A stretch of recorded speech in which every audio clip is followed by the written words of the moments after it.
کرنی کہ رمضان میں جو سحری کے وقت کھانا پینا ہے، افطار کے وقت کھانا پینا ہے، اس کی اشیاء خرد نوش خریدنے کی تیاری کریں، پیسے جمع کریں اور وہ خرید کے پہلے سے گھر میں اسٹاک کر لیں تاکہ رمضان میں ہمیں کسی قسم کی تکلیف نہ ہو۔ رمضان المبارک کے مہینے کی تیاری میرے بھائی ہم نے یہ کرنی ہے کہ ابھی سے رجب کے مہینے سے ہی اور شعبان میں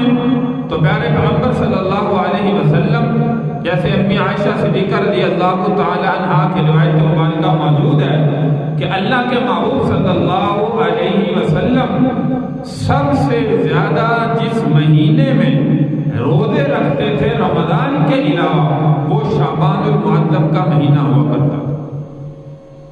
رمضان میں تو فرض روزے ہیں جو اللہ نے امت مسلمہ پر فرض کیے ہیں، لیکن شعبان میں نفلی روزے اللہ کے محبوب صلی اللہ علیہ وسلم کثرت سے رکھا کرتے تھے۔ تو ہمیں بھی چاہیے